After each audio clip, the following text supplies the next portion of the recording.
Welcome to the Orvis Guide to Fly Fishing. In this show, we're going to talk about reading the water, or how to find trout in current.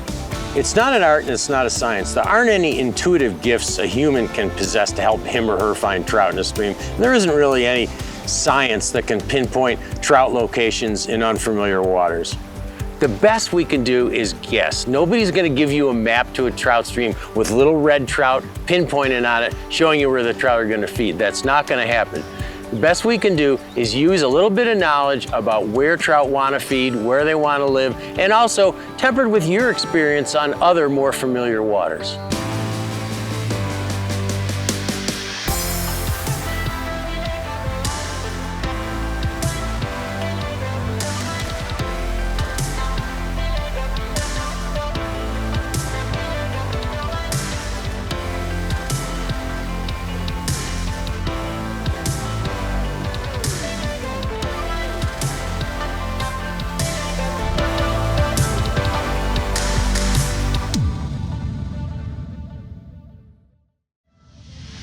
The Orvis Guide to Fly Fishing is supported by Orvis Fly Fishing, Yellowstone Teton Territory, Crazy Rainbow Ranch, Adipose Boat Works, Global Rescue, Trout Unlimited, Oscar Blues Brewery.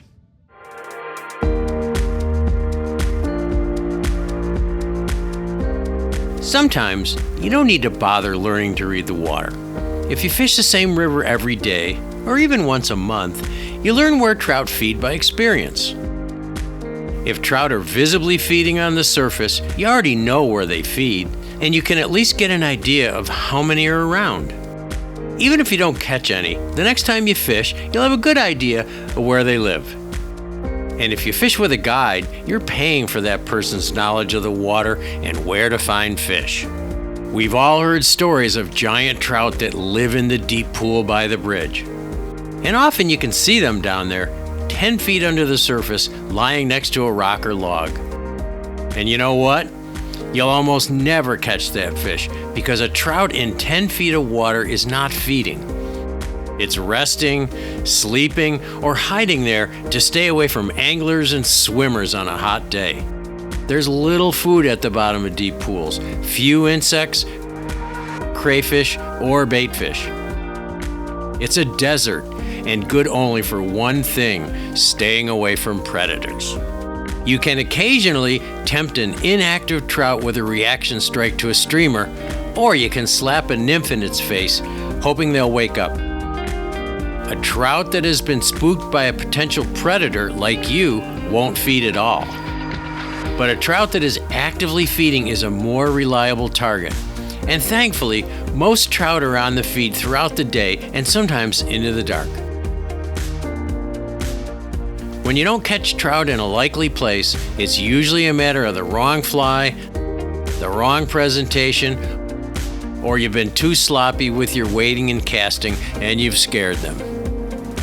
So why do you need to learn how to read the water? Well, trout aren't going to be everywhere.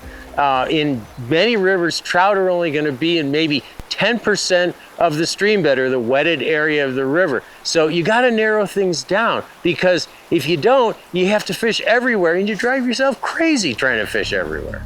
Even in smaller creeks, you may have to walk 100 yards or more to find a place that may hold a trout. It's not very confidence-inspiring to fish over a piece of water, not knowing if you're even fishing over trout. If I could sum reading the water up in one statement, it would be this. Trout like to feed in water that is from 2 to 4 feet deep, in velocity somewhere between 1 and 2 feet per second, close to moderate to fast current, and with a place to bolt to for protection close at hand. That's it.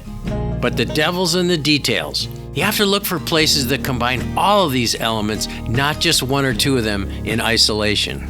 The 2 to 4 feet deep part is pretty easy. If the water's clear enough, structure on the bottom of a river begins to look a bit blurry at a depth of about 2 feet. And you can typically see deeper water by color changes. As the water gets darker, it's deeper. If the water isn't clear or the light is difficult, you might have to guess, but under most conditions, it's not that hard. Looking for the main current threads is not that hard either. Of course, you can see the current plainly in faster areas, and a good plan is to concentrate on the edges between fast and moderate current, called seams. In slower water or in the middle of a flat pool, it's not that simple. But if you look for the line of bubbles and tiny debris on the surface, you'll find trout close by. That debris line also carries all the insects that have hatched in the riffles or have fallen into the water, so it's like a road map to feeding trout. Always look at that shallow inside seam before you wade into it or put the boat into it. Yeah, I think that brings up a pretty good point, Tom. Especially out of a drift boat, I notice a lot of folks, they pick what they think's kind of the prime location and they forget to approach it much like you would wade fishing, where you'd fish the inside edge, and then move and fish the middle, and then possibly move again and fish, out into the current seam more. They, instantly go to what they think's the best spot versus kind of covering it all. Yeah.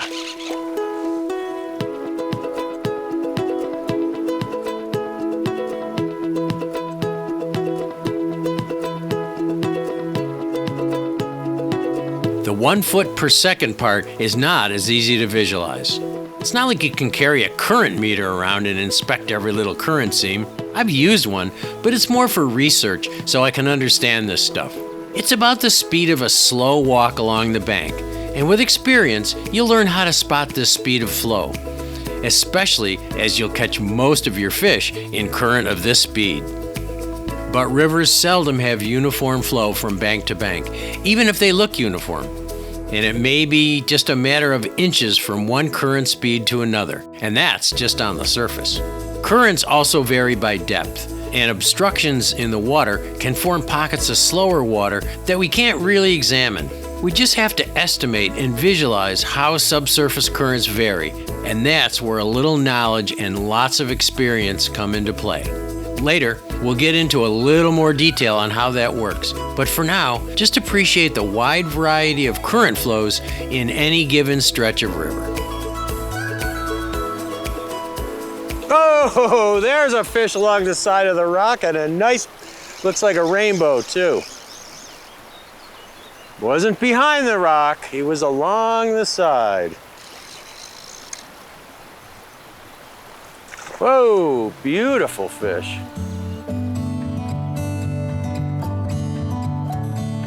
Cover is important to trout, but I think its importance is overstressed. Trout need cover somewhere close, but they'll often move from a place where they're safe to more exposed areas to feed. And why? Because when they feed, they look for that Goldilocks water that's just right. Not too fast that they exhaust themselves holding in the current, but fast enough to bring them food at a decent rate. That cover should be within a short swim away, but trout don't always feed from within that cover. The closer they can find that perfect current to cover, the better. But I've seen trout feeding 30 feet away from their refuge if the current speed is just right.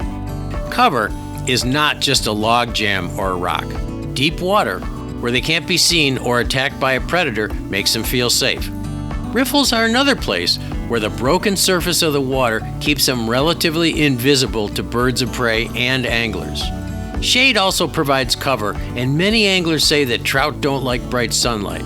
But if food is abundant and there aren't many predators around, trout eagerly feed in bright sunlight, so don't rule it out. So when you look at a stretch of water for its trout holding potential, look for that Goldilocks current with cover a quick swim away. This helps you rule out some places in a river where the current might be right, but it's a long swim to shelter. Next, we'll go into a bit more detail to that all-important subject of current and how rivers vary and where trout will hold.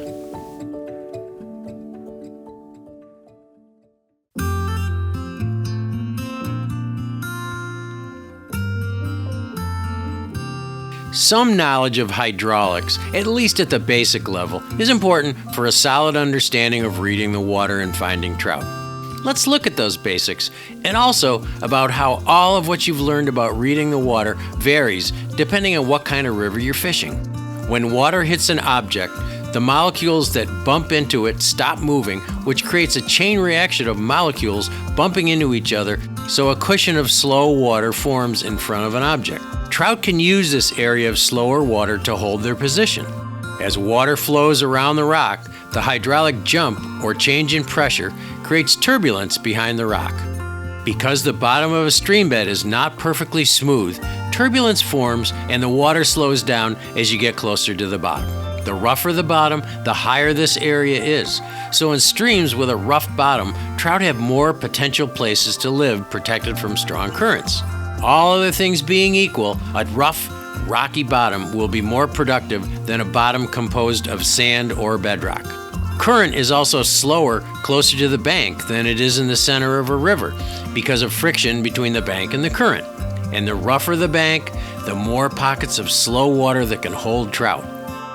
In very fast rivers, sometimes the water along the bank is the only place trout can hold and feed comfortably. Although turbulence slows the downstream progress of the current and forms pockets where trout live, you can get too much of a good thing.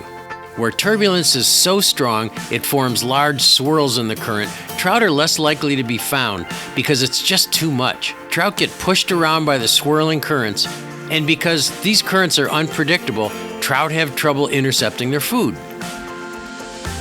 So look for more gentle turbulence, where the swirls are no more than an inch or so apart. In fact, that's another good way to find trout. They really like areas of relatively uniform flow with a little chop that is not broken up by big swirls of turbulence. These are places some anglers call soft spots, where the water is fast enough to provide current, gentle turbulence, and uniform flow. Soft spots are also places where it's easier to catch fish because the gentle turbulence hides our mistakes. So I'm nymph fishing up in here for landlocked salmon. We're at Grand Lake Stream in Maine. Figured I might as well try some nymphs in here. And I've been picking up fish in this water right in here where it's kind of uniform. And then, you know, when you get down into this stuff down here where the water seems to boil, I never find fish holding very well in that kind of water. So I'm trying to concentrate in this more uniform water as opposed to the water just below it, and it seems to be working out. Seams. If you learn nothing else about reading the water, look for seams, which are boundaries between fast and slow water. You'll invariably find trout there. Trout can lie in the slower water where they don't waste energy holding in fast current and dart into the swifter water to pluck the abundant food the current brings to them. Rocks in a river, or jumbles of rocks, give a trout everything it needs. There is usually protection along the sides of the rock, and the current is slowed by the rock. Rocks and other obstructions in the river. Most people put their flies behind rocks, downstream of rocks. You can do that if you want, but you're going to catch more fish if you put your flies in front of rocks so they drift in front of the rock or along the sides. The reason is you can tell by this rock that I've got over here, all the food gets strained from the current. The current's running on either side of the rock and the rock is blocking it, and the fish aren't going to feed behind that rock because there's nothing there. There's nothing at all behind that rock. It's a dead zone, whereas there's going to be food drifting in front of it and along both sides. And there's also a little cushion of slower water built up in front of a big rock, because when the water molecules hit each other, they hit each other and they back up and they slow down. So there's actually often a little trench that's dug there, and a really great place for a trout to hide.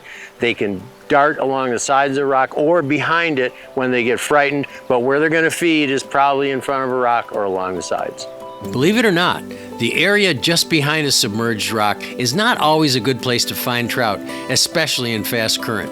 There's just too much turbulence there, and trout may have trouble holding their position. You'll be more likely to find trout quite a distance below a rock, where turbulence lessens, but the break in the current formed by the rock is still present. The distance downstream of a rock you'll find trout depends a lot on the speed of the current. The slower the current, the closer trout will be to the rock. In fast current, they may hold quite a distance behind it. Submerged rocks may just appear as subtle disturbances on the surface. Be aware that the actual rocks will be located above the swirls because the downstream progress of the current pushes them below the actual object. Bends in a river almost always make better places to fish. Nice seams form, and a pocket of deep water forms a pool because the turbulence digs a trench on the bottom. In general, if the water in a bend is flowing swiftly, trout will be on the more protected, slower water on the inside of the bend. Let's take this little spot for an example. So we have a bend in the river, and you might expect the trout to be over against that far bank, but the current's really too fast there. It's not that 1 foot per second that trout like. So the trout are gonna be more on a fast bend like this, are gonna be more on the inside of the bend. And then if you look at the water here, you see that there's no rocks over here in front of me. It's just sand bottom, kind of gravelly sand bottom is where the fish are gonna be. So you just look in here and you can ignore lots of water over there and just fish on this inside part of the seam.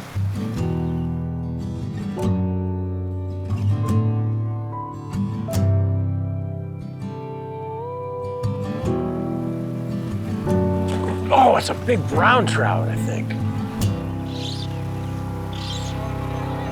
Wow, that inside seam would. Use a little side pressure, see if I can move him.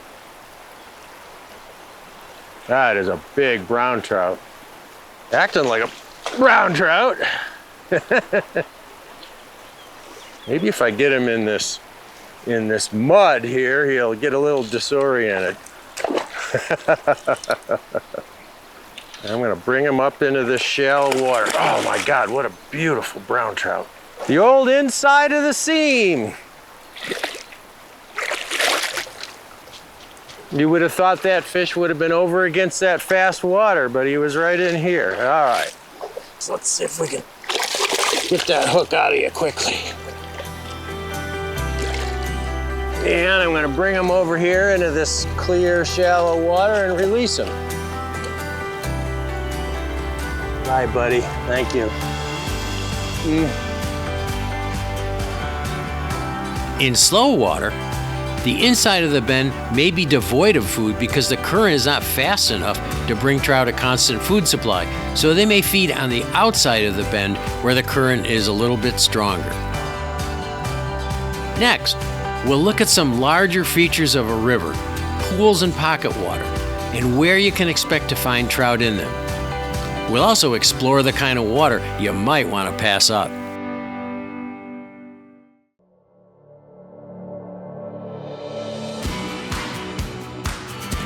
Many rivers don't have distinct pools. Others have many of them. The first place most of us look is at the head of a pool, where a fast riffle dumps into slower, deeper water. If the head is formed by a gentle riffle, the entire lip of the pool, where the riffle drops off and slows into deeper water, may hold fish from one side to the other. Where the faster current rolls over the shelf between shallow and deep water is a pocket of slower water where trout can hold comfortably. The broken surface of the riffle protects them from predators, and the faster current above brings a lot of food.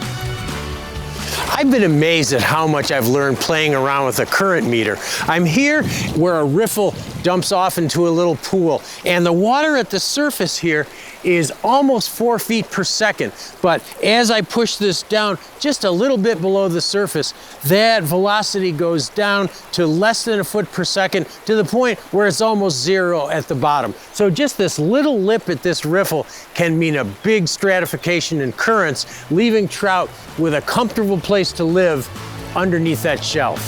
In really fast pool heads, you often get a whirlpool effect where the current, because of turbulence, curls back on itself and actually flows in an upstream direction. Trout love these places, but just remember that they may be facing downstream, so plan your approach and your presentation accordingly. One of the first places to start when you're fishing is probably the head of the pool, especially if there's nothing else going on, if there's no hatch. So first of all, you've got the fast water tumbling into the pool. And at the very top of that, it's probably a little bit too turbulent for fish. You probably wouldn't find any right in there. But as that white water starts to flatten out, there's going to be a little depression in the current, and that's probably where a lot of fish are going to be feeding.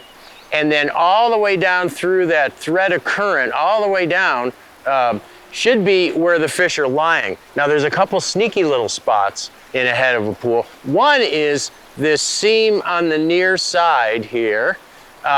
It's the boundary between fast and slow water, and that's often a really good place that people miss.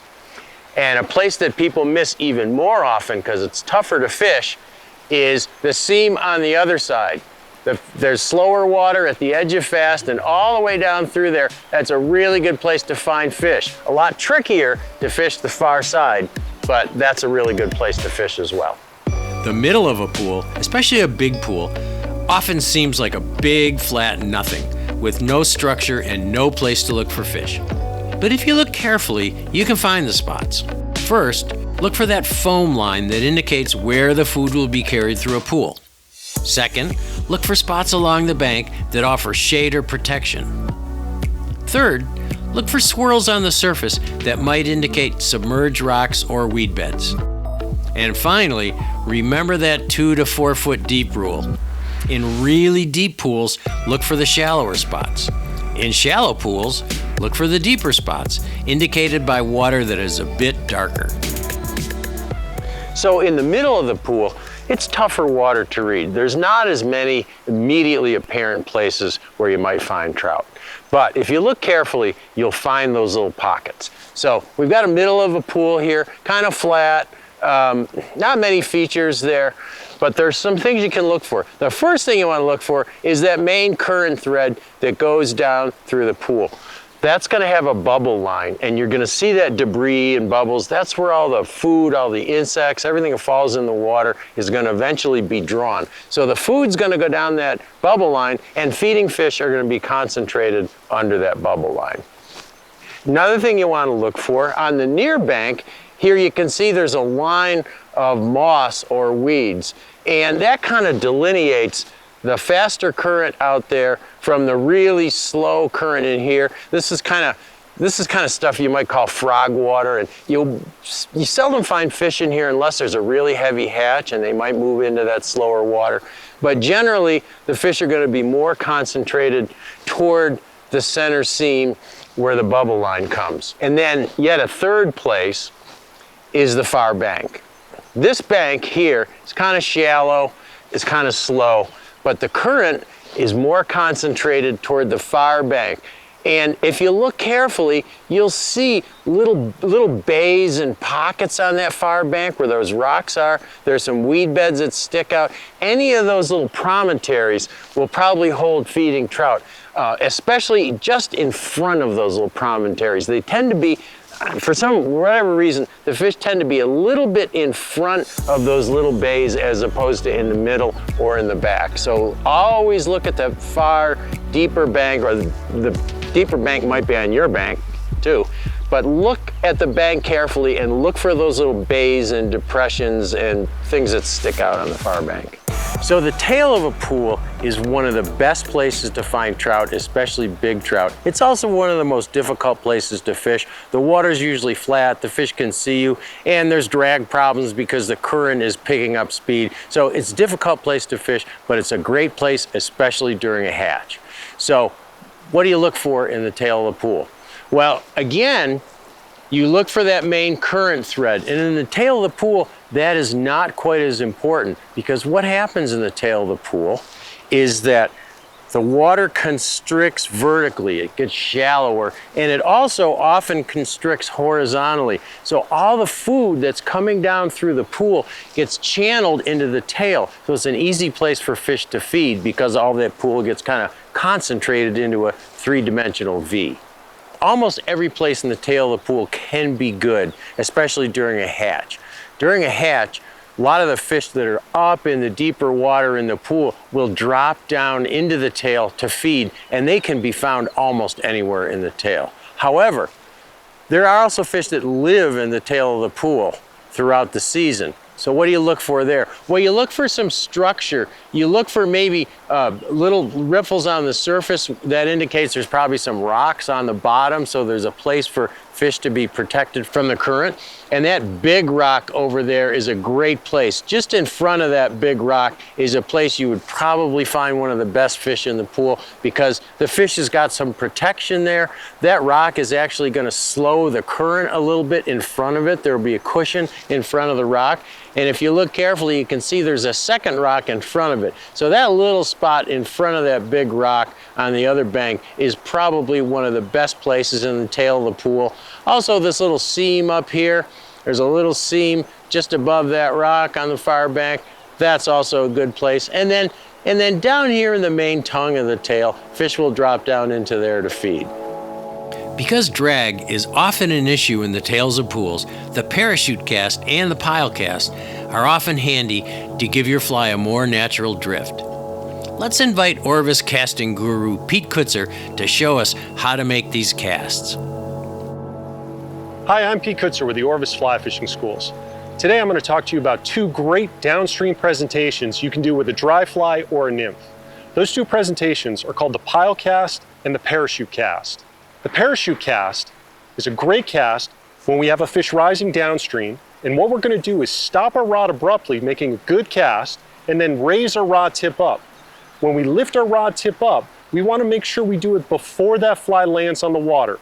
By lifting that fly rod up, we now create a bunch of slack in the line where we can slowly lower that rod down, giving a nice drag-free drift down to those fish. The parachute cast looks like this. I'm going to make a nice natural cast. After I stop, I lift my rod tip up before that fly lands on the water. Now I can begin to lower this rod down slowly at the speed of the current. This is going to give me a nice natural downstream presentation with that dry fly or with that nymph. If I do it in the current, you'll see that that fly floats down nice and naturally. And I can float that fly down. And if I have to make a longer presentation, or I see another fish rising a little bit further down, I can flip out a little bit of line, extending my drift even longer, just by making these little flips, pulling off a little bit of line. This is a great presentation when you have downstream fish. With our pile cast, what we're going to do is we're going to change our trajectory. We're going to send our loop uphill and then lower our rod down. By doing that, that's going to create a bunch of slack in our line, allowing us to get that nice drag-free drift downstream to those fish.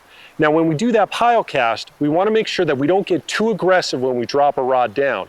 If we do that, it's going to pull our fly back towards us and cause a lot of slack, giving us potential tangles. And also, if a fish takes with all that slack, it's going to be difficult to set that hook. With that pile cast, I'm going to send this loop uphill. I send that loop uphill, but then I drop my rod down. By dropping it down, that gives me a little bit of slack and my fly floats down with a nice drag-free natural drift. So send that loop up, drop it down gently, and now you get that nice drift. And that's the pile cast and the parachute cast.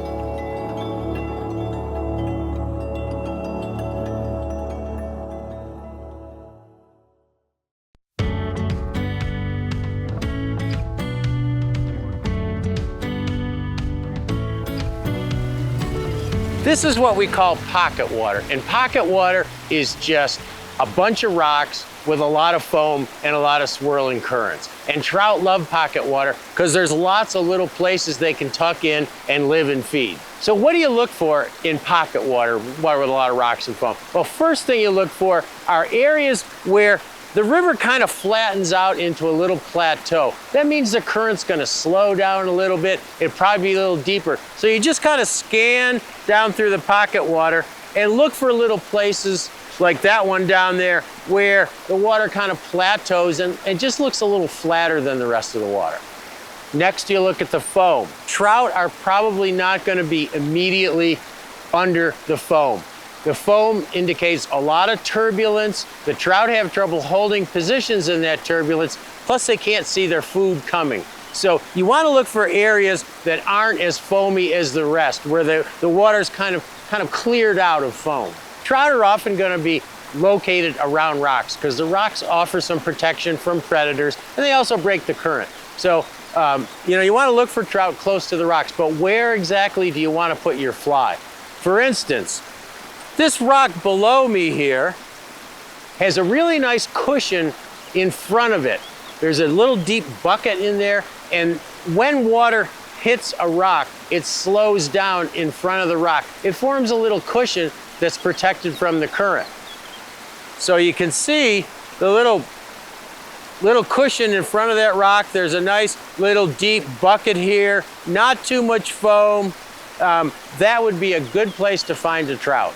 A lot of people like to fish right behind rocks because they figure it breaks the current, right? But often you won't find trout immediately behind a rock. You'll find them back a little more. And that's because as the water comes over the top of the rock or around the rock, it forms a lot of turbulence behind that rock. And again, it's a place where trout have trouble holding their position. On the other hand, as you get further down from the rock, that turbulence starts to lessen. You have some break from the current. So you're gonna find trout, a few feet to 10 or 20 feet below a rock in the middle of the river. Finally, let's look at how to eliminate some water types. You don't have the energy to fish everywhere, so knowing the kind of water to walk around or row through will save you some frustration. One thing that'll help you learn to read water is to learn what to avoid. So there are a couple things you want to probably skip around when you're reading the water. One would be really flat, featureless water with no depth and no protection. A shallow riffle with no depressions, no rocks, no anything, just a shallow riffle, kind of flat with no breaks. That would be one thing. The other kind of water that you might want to ignore is a little bit less intuitive, but it's water like this that I have behind me that's a chute. It's running really fast, and although it's probably deep enough for a trout, there's just no protection from the current down through there until way down until we get in front of that rock. So this water here, there could be a trout in there, but it's a low percentage spot.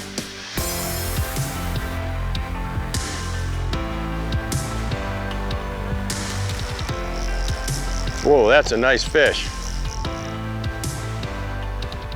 There's even more to finding trout in rivers than just looking at rocks, currents, and pools. I've given you just some brief guidelines of how to find trout, and in a future show, we'll explain this even further, including the difference in species and how finding trout changes during the season. The Orvis Guide to Fly Fishing is supported by Orvis Fly Fishing,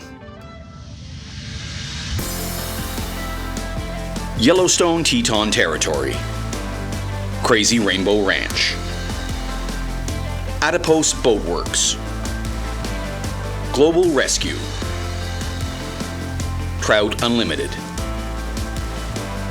Oscar Blues Brewery.